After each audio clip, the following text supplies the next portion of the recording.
oportunidad ay maganda. There are 30,000 jobs open in New Zealand these days. Nabasa nyo?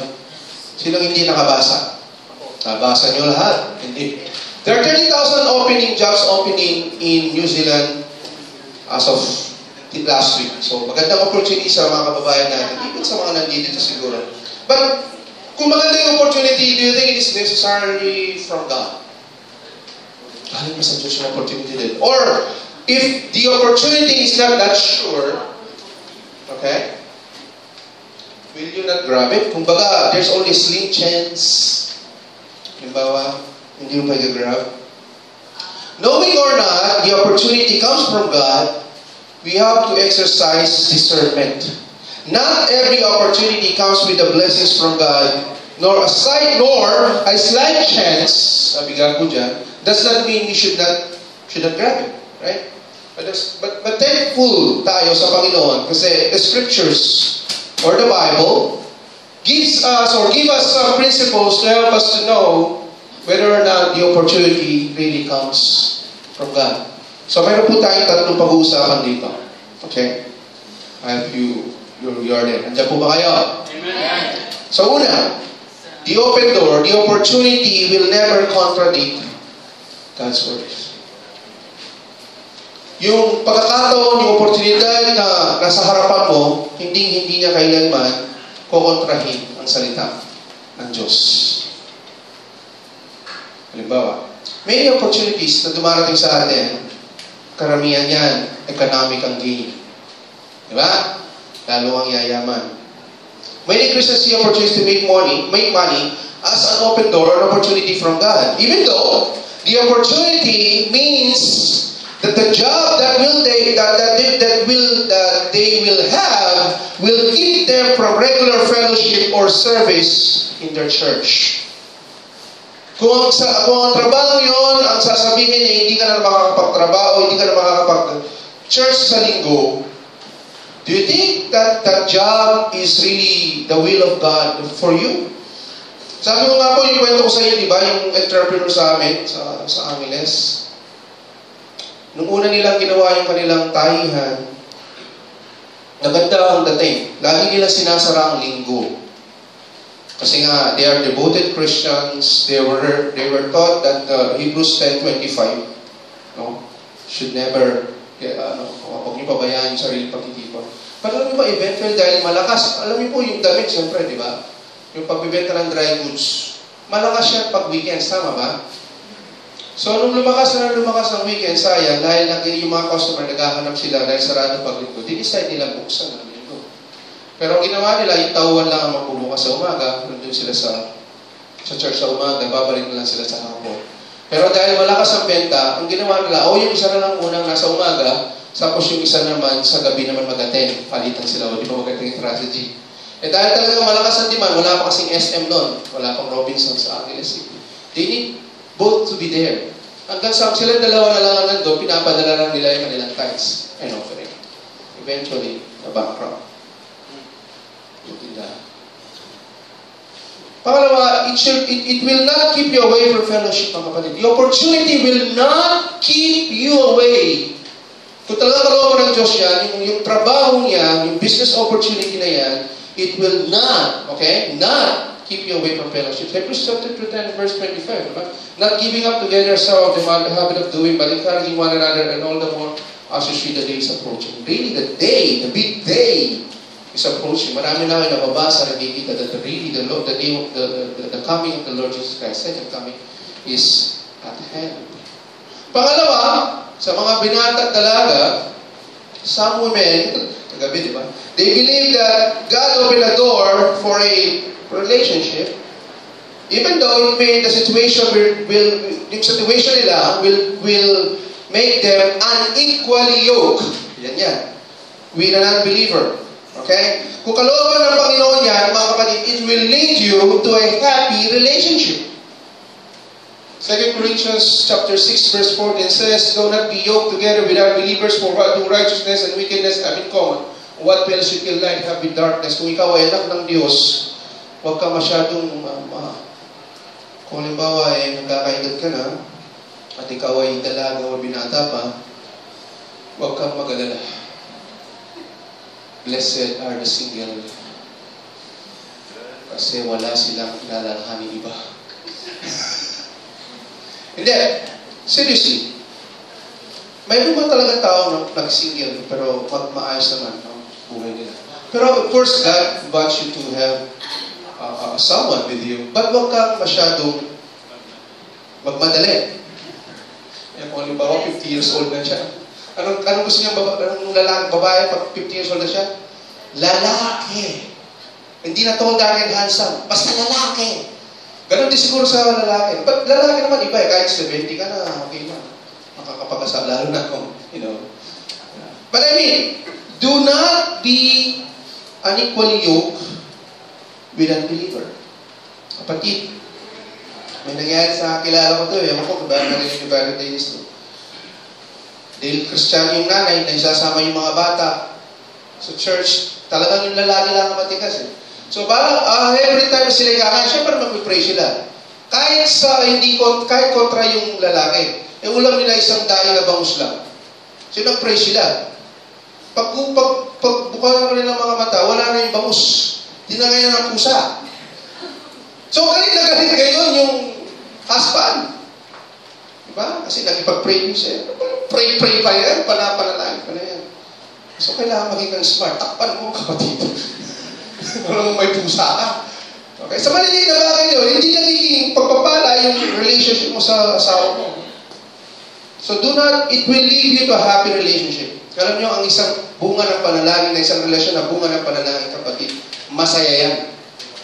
There is no such thing as perfect relationship. Tandaan nyo yan. There will always be some quarrels and misunderstanding between a couple, between the husband and the wife.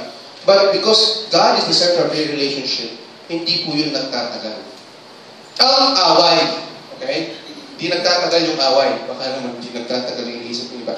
It will lead you to a happy relationship. Okay? So, yun yung ibig sabihin, you should be single, and the other one is single. Pwede naman yung widow, of course. Wala sabi basta. And then, this opportunity also will contribute to your spiritual growth.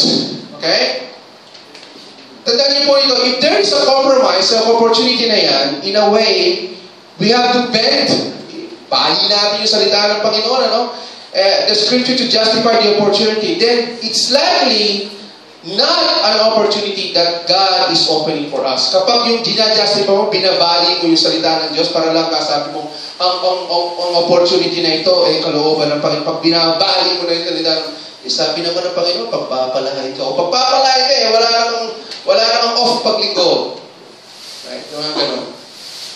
So tandaan niyo po, ang kalooban ng Panginoon, pag siya'y kalooban ng Panginoon, hindi niya yan ng pag pumasok ka doon, pag intra mo yun, nanihina ang faith mo. Di ba? Hindi ka na makakagalaw. You can grab the Lord. So this sa program niya na dyan. You can grab anything that contributes to your holiness, and this is God's will for you. But anything that makes you impure, it's not His will. Pastor, mahal ko siya. Ay, asawa nga eh! Kahit na. Pastor. Hindi mo pwedeng justify yan. You're wrecking a home. Last Wednesday, we had that conversation. We had that seminar, so to speak. Sabi ko kagabi sa social welfare attaché ng DSWD tsaka ng OWA representative. We talk about those things. And sadly, 35% of people going abroad, end up, yung mga mag-asawa, okay, end up having an affair. Tanda, hindi po yan kalooban ng Panginoon. Tandaan niyo. First and foremost, that's not God's will. Amen po ba? Amen. At tandaan yung ating guidebook, ang salita ng Diyos, 2 Timothy 3:16-7. All Scriptures is given by inspiration of God, and it's profitable for doctrine, for reproof, for correction, for instruction, that the man of God shall be perfect, thoroughly furnished unto all good works. Pag kinokontra niya ang salita ng Diyos, hindi ang kalooban ng Panginoon. Pangalawa, yung open door or yung opportunity will come with confirmation. Anong ibig sabihin ng confirmation? Proverbs chapter 12, verse 15. The way of fools seems right to them, but the wise listen to advice. An another wise advice of the wisest man ever lived next to Jesus Christ. Solomon, plan fails for lack of counsel, but with many advisors, they succeed. Hindi ba napapansin? Kapag tayo gagawa ng isang desisyon bilang mga anak ng Diyos, kinukonsulta natin. Ako, tinatanong sa akin, bilang pastor, tinatanong sa mga kilala niyo sa church na alam niyo, mga leader, di ba? Kinukonsulta niyo sa kanila kasi bakit? You believe, maaari kanila sasabihin ay may impact o gagamitin sila ng Panginoon para yung decision mo maapektuhan. Whether or not you go or you stay. Right? Kaya may mga, uwi na po ako. Sigurado ka na ba dyan? Hindi ko na po tatapusin ang kontrata ko. Namimiss ko na po kasi yung family ko. Okay. Talagang napag-desisyon mo na yan, pinag-pray mo na ba yan? Kapag ba din-desisyon mo yan, mas magiging maayos kayo? Diba? Yung mga ganong klase. O sasabihin sa'yo ng pastor, kung talagang miss na miss mo na yung asawa mo, kaysa ka naman kung saan ka pa maghanap dito, you might as well go home. Right? So even sa Matthew 18, 15, 16, it is actually, ang context po niyan, mga kapatid, is when your brother sin, kakausapin mo siya, pero pag hindi siya nakinay, magdala ka ng 2 at 3 witnesses. Now, it is also, pwede siyang i-apply when it comes to God confirming something in His Word. He will often confirm or establish in a matter by what? 2 or 3 witnesses. Whether they be verses from God, whether they be advice from a leader or pastor or well-respected person, who, by the way, is grounded in the Scripture. Or a non-compromising circumstances that continues to present itself. Ibig sabihin, through prayer, discernment, and seeking godly counsel, mga kapatid, you should be able to tell if an opportunity and its confirmations are truly from God. Paparelease na ako, pastor. Ano paparelease? Ano problema? Wala po kaming OT. Hello? Alam niyo yun, mga EPS, hindi yung grounds. At pag hindi kayo pinayagan ng inyong amo, wala kayong magagawa. That is not the grounds for it. Di ba, papapalad kayo kung kayo pagbibigyan. And sa mga matagal na sa Korea, Father Jape, Father Ronald also, pabalik-balik na dito. Alam ko, mayroon sila siguro nakakilala na nagpa-release, yung pinuntahan ko, yung pinagpa-release sila, yung napuntahan nila ang company, worse than the previous. Meron ba? Worse than the previous. Kaya, kung talagang, kayo tayong mga manampalataya, kami, alam niyo na siguro marahil na we have an offer, standing offer, to migrate to Australia. Sabi ko, sa kapatid na nag-invite sa amin, ba't kami ini-invite mo? Ba't di mo invite? Nagpitit ako ng mga pangalan. Brad, hindi naman nila sila capable eh. Ibig sabihin, wala silang ganong halaga, at least for the show money itself, around $10,000 US. Bakit kami pa meron? at least ka mas madali eh, parang ganon. Pero sabi ko, Brad, it's a major decision. It's a life-changing decision. So hindi yung pwedeng, sasabihin yung mga pros in migrating to that country. Sino ba naman hindi gusto sa Australia? Maliban lang kung may phobia kayo sa makanta mo. Pwede. Pero sabi ko, we'll pray for it. Panalangin natin. So, to be honest with you, hindi siya consistent sa panalangin ko. Hindi all the time na nagpe-pray ako na isasama ko. Isa nakakalimutan ko rin. But still pray for it. Kasi nga, siyempre, i-confirm ko rin yan. Sasabihin ko sa inyo. Pag sinabi ko sa inyo yan, siyempre, Pastor, dito ka na lang. Ganun din yan eh. Wala mag-confirm sa inyo. Sige, Pastor, I should do yun. Wala siguro magsasabi, Pastor, pag-pray natin, makalis kayo agad. Wow! Nagkakain ako ito! Biro lang. Ibig sabihin, it is a major decision. Anything that will affect your future, right? If you have to hindi siya kontra sa salita ng Panginoon pangalawa, kino-confirm siya ng mga taong alam mong grounded sa salita ng Panginoon. Pero alam niyo, yung mga papunta nyo rito, hindi na kailangan pag-isipan niya, hindi nga na pag-pray. Ay, invite ako nung aking kabatch, pumunta ka sa ng church, pag-pray ko nga, alam ba ng Panginoon? Hello! Ay, sinabi sa akin nung kapatid kasi siya, nagbibigay, sabi niya, magbibigay din ako. Pag-pray ko nga yun. Hello? Those those are revealed will. Di ba? Kagabi, sinabi ko nga, yung mga revealed will na, hindi na kailangan sabi ko, ano sa commercial? Hindi na, yung parang commercial ng casino anyway, hindi na kailangan pag-isipan yun. Yung mga bagay nun. Alam mo, kalooban ng Panginoon. Pero yung mga bagay na, it will, drastically change your life, the way you worship, the way you work, economic gain, pati, family at the same time, it will require confirmation, at least 2 or 3 witnesses na grounded sa salita ng Panginoon. Kaya nga, sa inyong mga program, nilagay ko to. God placed us in a community of believers so that we can seek spiritual counsel from mature believers and godly leaders on any decisions or opportunities that will arise.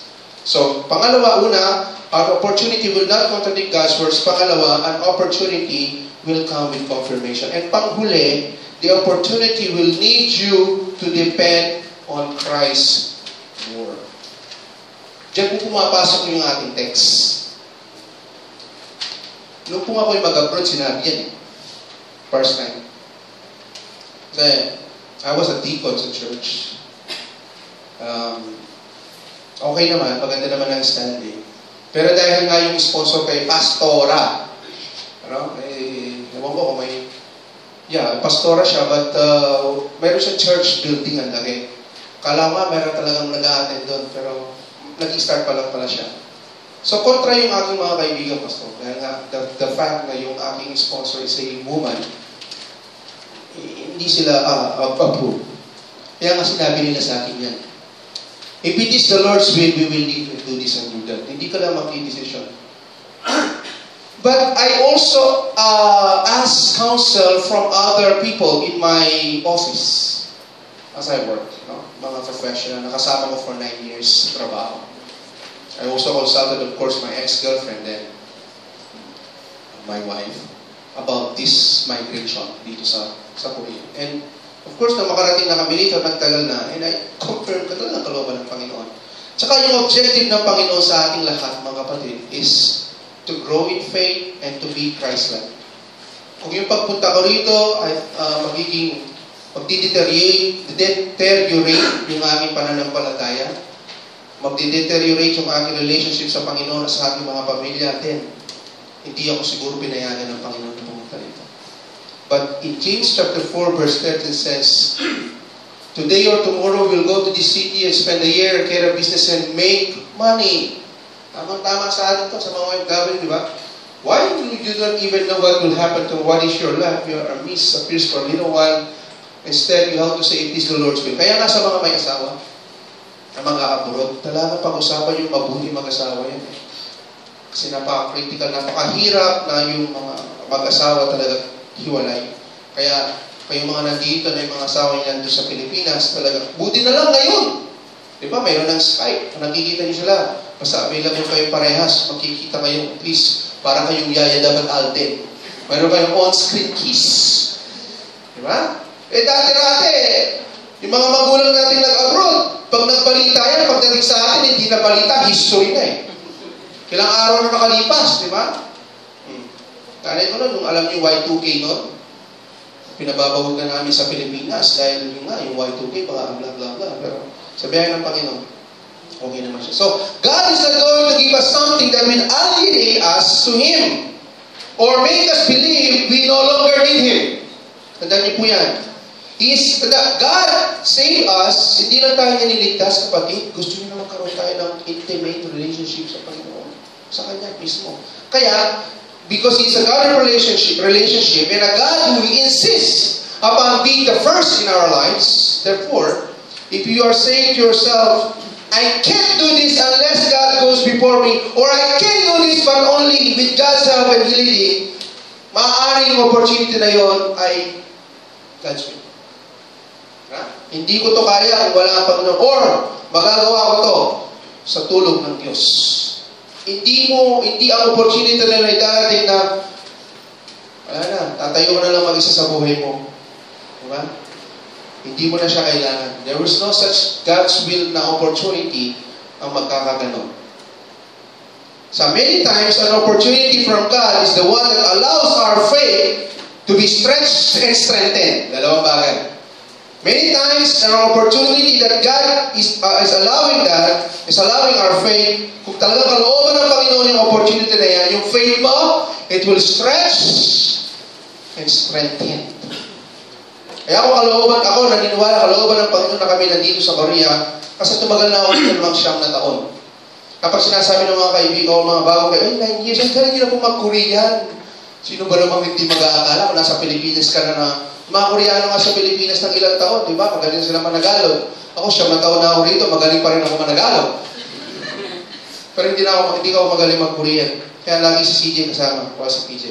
I mean, it stretches your faith. Dati po akong diakono sa church. It stretches. Naging church administrator saan hanggang ngayon. Ibig sabihin, kalooban talaga ng Panginoon kaya ako nandito. O kaya kami nandito. Hindi kaya ka-dedicated sister city sa gawain ng Panginoon. But because, wala siya magagawa. Dahil kami partner daw kami. So yan. Kaya kami, sana ko sa sermon na yun. Paano mo ba mo? It will stretch and strengthen your faith. Kung kalooban ng Panginoon na makapag-abroad ka, isa kang Kristiyano, hindi ka magbabackslide. Tama ba? Hindi ka magbabackslide, kalooban ng Panginoon. Ang dami-dami ng mga churches dito sa Korea. Magkakagawa ka, mag-post ka lang sa Facebook. Bago po akong dating dito sa Korea, naghahanap po ako ng Christian church. Post ko sa EPS. Maraming magkukomento ng mga Christian, tama ba? Sino na gumawa ng gano'n? Ibig sabihin, welcome na welcome ka nito. O ibig sabihin, kalooban ng Panginoon nandito ka. Pangalawa, hindi lang stretch and strengthen. Makakamit mo pa, lalawak mga kapatid, ang iyong social life. Dadami ang press mo sa FB. Siyempre, lalo na pag nag-abroad kayo, dadami na yung press nyo. Ibig sabihin, hindi ka lang stretch and strengthen your faith, you will also encounter other brethren serving in churches na, malay mo, isa ka rin sa mga pwedeng kumanta, tumugtog, mag-serve sa church na habang nandito ka sa Korea. Therefore, it is God's will. After all, sabi nga sa'yo, God's objective for us is what? Grow in faith and Christ-like, to be Christ-like. Kaya mga kapatid, sa ating conclusion, sabi niya, take every opportunity you have to God and ask for His affirmation. Paano? Through Scriptures, right? Through the Bible and godly counsel and His peace in the decision, you can have the assurance that you are not just choosing an opportunity by chance, but you're carefully and prayerfully walking through the ones He wants you to grab. Hindi yung decision na magbabasa ko magsasabway. Parang ganun lang. He has a wonderful plan for all of us. Amen? Wonderful plans. For I know the plans I have for you, said the Lord. Ano sabi niya? Plans to prosper you and not to harm you. Plan to give you peace and hope. Right? Yan ang plano ng Panginoon. Kung kalooban niya yung ginagawa natin. He longs to make His will known to us. Now, if there's an opportunity right now that you need to bring to Him, pray. Seek out His answer. But yung mga given, revealed ng Panginoon sa atin, mga kapatid, hindi na kailangan pinag-iisipan niya. Hindi na kailangan pinag-pray pa yan.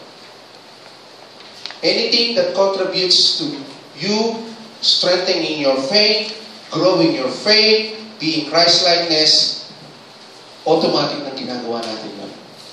Kalooban pa ng Panginoon na umawit ako sa harap, aba, practice ka. Muna. Diba? Parang kakanta ka na lang. Yung nga mga professional singer, sabi ni Brother Ricky, bubuis, ano tawag ito? Mag-vocalization pa sila. Paturo kayo sa kanya. Ibig sabihin, kung kalooban ng Panginoon nandito ka pa kapatid, sa ministry dito, there will be growth.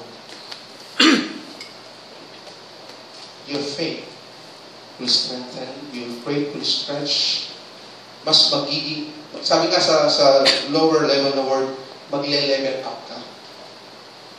Hindi ka mananatiling ganun mula nung umalis ka sa Pilipinas hanggang sa pagbalik mo, parehas lang.